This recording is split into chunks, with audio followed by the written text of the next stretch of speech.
Reverendo Padre Provincial Juan Carlos Morante, miembros de la Asamblea Promotora, miembros del Consejo Universitario, autoridades todas, distinguidos invitados, rectora de la Universidad Femenina, rector de la Facultad de Teología y Pontificia de Lima, señores y señoras, amigos y amigas, todos. He preparado un discurso, pero me temo que me ha salido una homilía. Voy a intentar leer en todo caso lo que traje, pero anuncio de esta manera el tono en el que voy a disertar brevemente. En nombre de quienes en esta ceremonia asumimos con mucho optimismo la posta en la tarea de liderar y animar la vida institucional y académica de la universidad, cabe en primer lugar agradecer a la Asamblea de la Promotora, en la persona de Juan Carlos Morante, la confianza en que podremos dar continuidad al trabajo de hacer de la universidad una casa de estudios, un espacio de saber, un espacio de encuentro entre saberes diversos, un espacio en el que la búsqueda de la sabiduría sea nuestra pasión.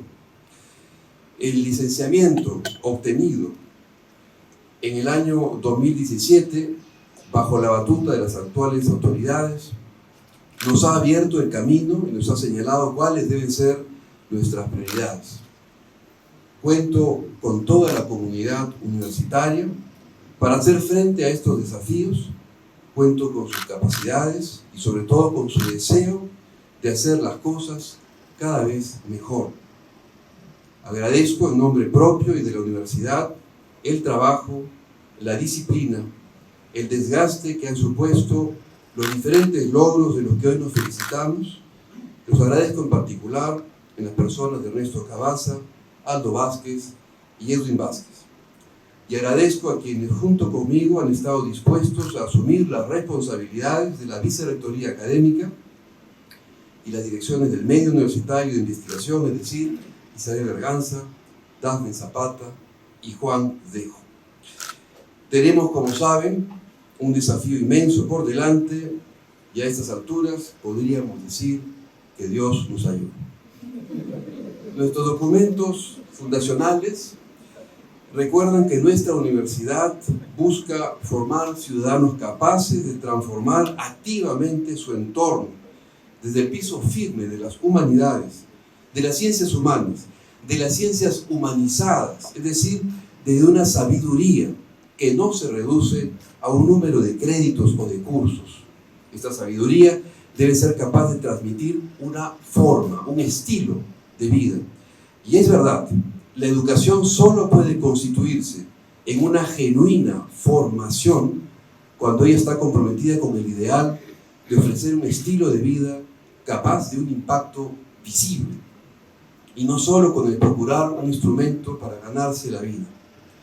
La ansiedad tan típica de nuestro tiempo y que consiste en la urgencia de ganarnos la vida, de ganarle al tiempo, asegurándonos lo suficiente para nuestra vejez, ha hecho olvidar demasiadas veces el sentido de una vida que se debe a algo más que lo inmediato.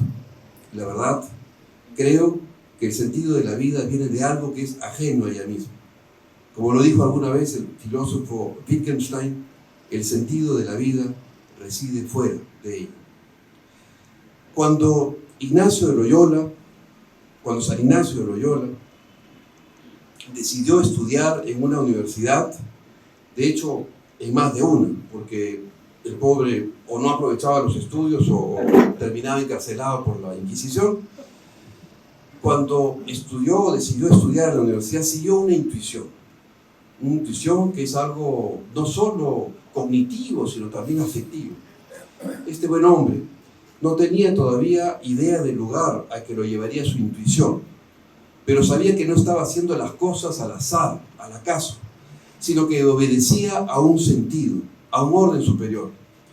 Y así se lanzó al mundo para aprender en diferentes lugares como Alcalá, Salamanca y París.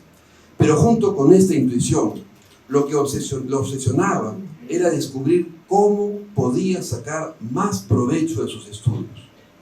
De allí que cada vez que haya que cada vez haya dado a su formación una impronta práctica. Es como si con cada cosa que aprendía se hubiera preguntado en su interior: ¿y esto para qué sirve? O mejor todavía, ¿con esto cómo sirvo mejor? Ahí está el kit del asunto. El único modo de impedir que los estudios se queden en uno mismo, haciendo más gordo el narciso, es procurando que el servicio se convierta en una pieza central de la persona. El servicio, lejos de ser una propuesta edulcorada, ingenua o cucufata, el servicio representa el momento preciso en el que una persona sale de sí misma. En ese momento la persona florece. Ese momento maravilloso debería merecer toda nuestra atención porque, aunque suene poético, y por qué no algo de poesía, en este momento se realiza la vida. Así pues, a la sabiduría como estilo de vida le sigue la claridad de haber construido un sentido de vida.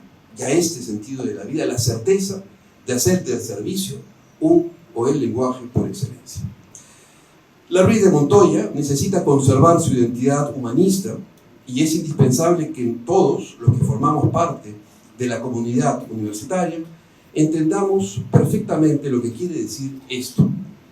El humanismo es y será el mejor baluarte para una sociedad en busca o en búsqueda de nuevos sentidos, porque lo que les daba el sistema actual está agotado, o en el mejor de los casos está en un proceso de reelaboración. Y a este respecto, queremos tener el coraje de ofrecer un modelo en el que se busque hacer universal el servicio al que me he referido. O mejor todavía, ¿por qué no? Hacer universal el amor, la justicia y la solidaridad. Incluso, aunque hasta ahora no hayamos descubierto los instrumentos para medir o cuantificar una enseñanza de este tipo. Encargaremos en todo caso a la OCA, la Oficina Central de Calidad de Acreditación, que nos diseñe los instrumentos e indicadores para medir el amor y el servicio. El humanismo se nos ha convertido en un deber por el que nos dejaremos predicar la pertinencia ya no solo del amor a la sabiduría, sino más bien la sabiduría del amor. Cierto, no hay receta, pero la vida sabia o plena, o la vida con sentido supone un proceso a veces largo y penoso, y otras simplemente lleno de gozo.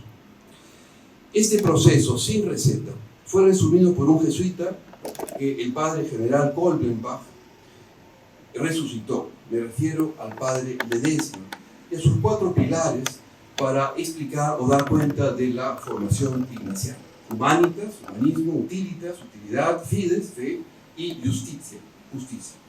Estos pilares han sido reelaborados de diferentes formas hasta las famosas, ya aquí en nuestro lenguaje de la Ruiz de Montoya, las famosas 4 Cs de las que hablamos hace ya un tiempo. Por mi parte, propongo humildemente una síntesis personal de estos 4 elementos en 3: sentir, discernir, comprometerse. Estos 3 verbos, además de mantenernos en una tensión dinámica, como todo verbo, guardan el sentido práctico de la utilitas, el sentido trascendente de la fides, el sentido de búsqueda de la equidad, de la justicia, y sobre todo el sentido de un proyecto común de la humanitas. Así, el sentir se refiere no solo o no tanto a la dimensión sensorial externa, que finalmente es muy sencillo estimular o exacerbar, sino que se refiere a la experiencia por la que nos dejamos impregnar de lo que ocurre a nuestro alrededor. En una sociedad que tiene pánico a sentir, la formación puede enseñarnos a sentir con y desde los demás. Es decir, podemos aprender a tener compasión.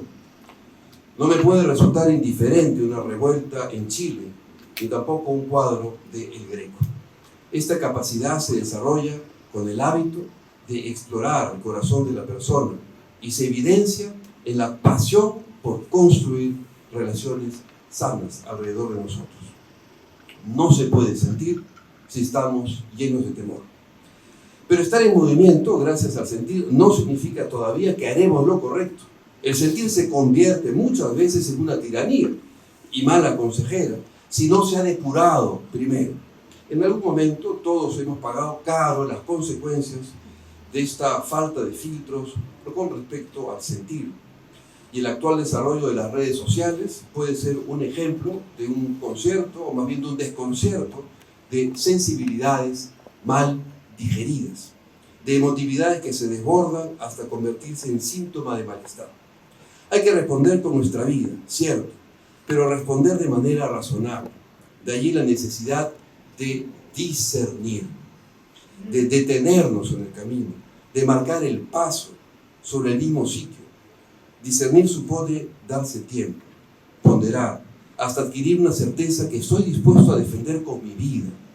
No se puede discernir si seguimos mirando nuestro ombligo, nuestro orgullo y nuestro deseo. Discernir exige someter nuestro cálculo a la mirada de otro para testimoniar que mi decisión, siempre falible, brota de un encuentro.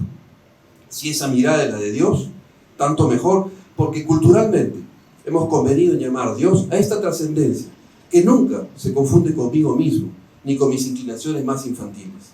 Su mirada puede ser la de un interlocutor que ayude a salir de autoengaños y de autocomplacencias.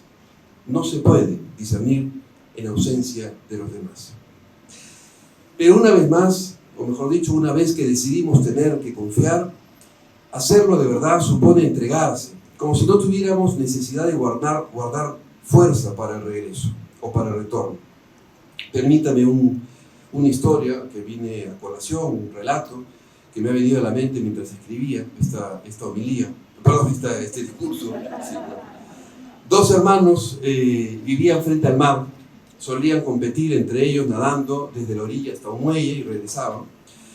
Y el hermano mayor solía ganar al menor, pero de lejos, siempre lo ganaba, y además de lejos. El hermano menor no solo era más débil y más frágil, sino que además no sabía nadar, no tenía el arte que tenía el hermano mayor. Muchos años después se encontraron en la casa familiar, estos dos hermanos, y como antaño, después de mirarse, con una mirada cómplice, se echaron al mar para competir como siempre. Pero esta vez, por primera vez, ganó el hermano menor. El hermano mayor no salía, por cierto, de su asombro, porque era un atleta y durante toda su vida había seguido entrenándose. Y preguntó al hermano menor cómo, o mejor dicho, qué había hecho para ganar. Obviamente sospechaba que había hecho trampa. El hermano menor respondió que siempre que nadaba, lo hacía guardándose energía, fuerza para el regreso. Y que esta vez había nadado sin pensar en el retorno. Nuestro tiempo es el de entrega a un proyecto que va más allá de las personas. A esta entrega la llamo compromiso y es un signo ineludible del amor. No es posible comprometerse si todo el tiempo me reservo o me guardo para después. Vuelvo finalmente a la sabiduría que necesitamos cultivar. Si tenemos a amar, y perdonen que sea tan claro, si tenemos a amar, no tenemos sitio en esta institución. Esta es una escuela en la que se busca enseñar a amar y se procura mostrar cuáles son los beneficios del amor.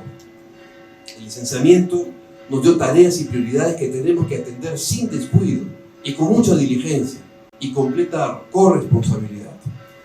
No solo deben ocuparse de esta tarea a quienes les corresponde liderar nuestro bello proyecto, sino a quienes han entendido el cometido de esta institución. Se hace indispensable que en un clima de austeridad no abandonemos la riqueza de crear y fortalecer las redes internas y externas, sin olvidar que las redes solo tienen sentido con esta condición. Tenemos que tener bien claro lo que podemos ofrecer a los demás. Agradezco desde ahora a todos, a todas, las personas e instituciones, no solo por su presencia, sino sobre todo porque estoy seguro de que podremos abrir camino para fortalecernos mutuamente y para hacer que la Ruiz de Montoya realice plenamente su fin, que no es otro que el de servir al país, a sus ciudadanos y ojalá al mundo también. No quiero apropiarme de una responsabilidad que nos pertenece a todos, todas, y más bien les invito muy sinceramente a hacer un ejercicio de toma de conciencia de lo que podemos y de lo que debemos hacer, porque lo que está en juego no es una institución solamente, sino la historia que habrá de juzgarnos mañana. Muchas gracias.